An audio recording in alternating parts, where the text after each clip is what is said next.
အချစ်ဆိုတာလေအချိန်နဲ့ကြာလာတာနဲ့အမျှတဖြည်းဖြည်းမှွေးမိန်သွားတတ်တလားဒါမှမဟုတ်အမတ်တရားလေအဖြစ်နဲ့ပဲကျွန်တော်တို့ရင်ထဲမှာထာဝရရှင်တန်နေတတ်တလား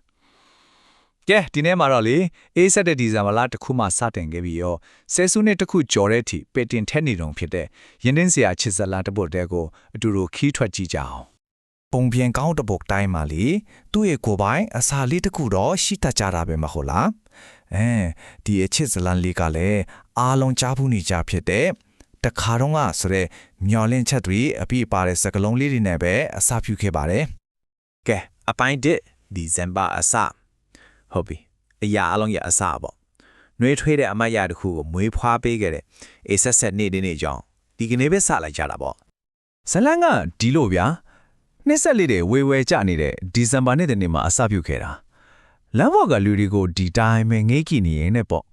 ့အေးဆက်တဲ့လီရိုးထဲမှာပဲကန်ဂျမာကသူတို့နှစ်ယောက်ကိုမထင်မပဲစုံစည်းခွင့်ပေးခဲ့တယ်အပြင်မှာရားတီဦးတို့ကတကယ်ကိုအေးဆက်နေပေမဲ့လေအဲ့ဒီတွေ့ဆုံမှုလေးတစ်ခုကတော့တဟွာလုံးစာအတွက်နှွေးထွေးတွားစင်မဲ့အမတရားတစ်ခုကိုမွေးဖွားပေးခဲ့တာပေါ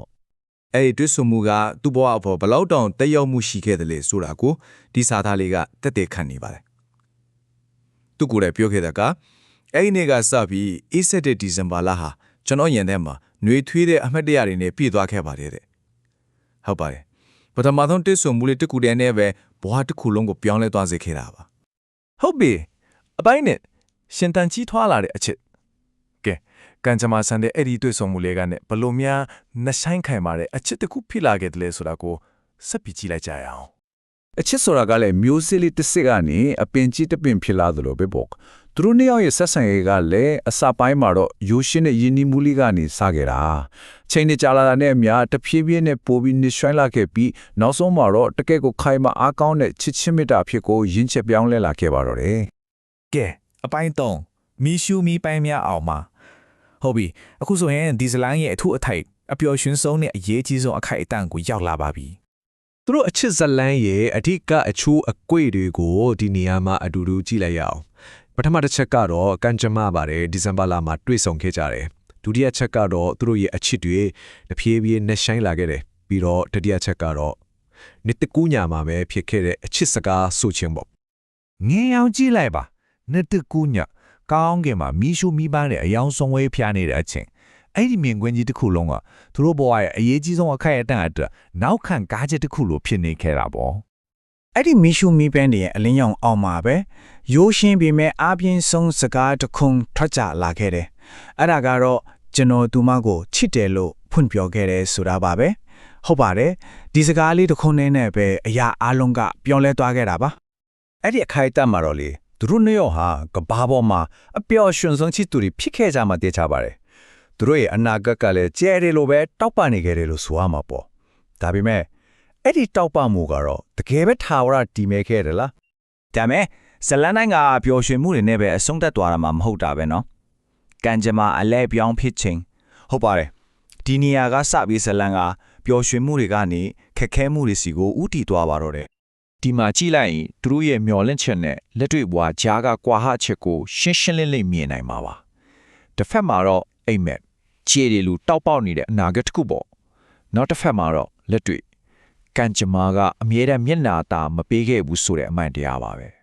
ဲရာသီဥတုတွေပြောင်းလဲတယ်လို့ပဲလေဘဝရဲ့မုန်တိုင်းတွေကလည်းတိုက်ခတ်လာခဲ့ပါတယ်ကန်ဂျမာရဲ့ရက်ဆက်တဲ့စံထမ်းမှုတွေကသူတို့နှစ်ယောက်ရဲ့ခိုင်မြဲတဲ့လို့ထင်ခဲ့တဲ့အချစ်ကိုအပြင်းအထန်ရင်းရိုက်စေခဲ့တာပေါ့သူတို့ရဲ့နှွေးထွေးခဲ့တဲ့အချစ်ဇလန်လေးဘလို့အဆုံးသတ်သွားလဲဆိုတာကိုဒီဇာတာလေးကအကောင်းဆုံးပုံဖော်ပြထားရပါတယ်ဒီအချစ်ဇလန်လေးဟာအစမှနှွေးထွေးခဲ့ပေမဲ့အဆုံးမှာတော့အေးဆက်တဲ့နင်းနေအောင်မှာပဲဖုံးလွှမ်းသွားခဲ့ရတဲ့တကယ်ကိုရင်နာစရာပါပဲကဲဇလန်ရဲ့နောက်ဆုံးအပိုင်းကိုရောက်လာပါပြီအေးတဲ့ထက်ကပဲ့တင်တဲ့ဆိုတော့အချစ်ဇလန်တစ်ခုအဆုံးသတ်သွားပြီမြဲအမတ်ရီယာတွေကတော့တကယ်ပဲပျောက်ကွယ်သွားတတ်လို့လားဒါမှမဟုတ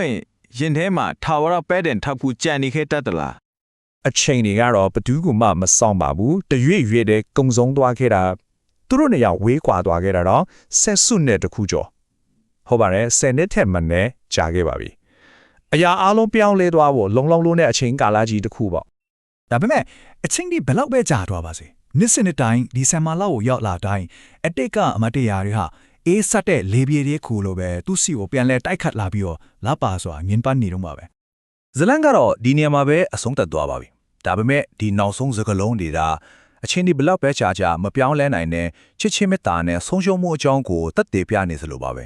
အချစ်ရဲ့တည့်ရလားကိုမင်းကိုအခုထိလွားနေတော့ပဲဆိုတော့ဒီစကားလေးတွေပေါ့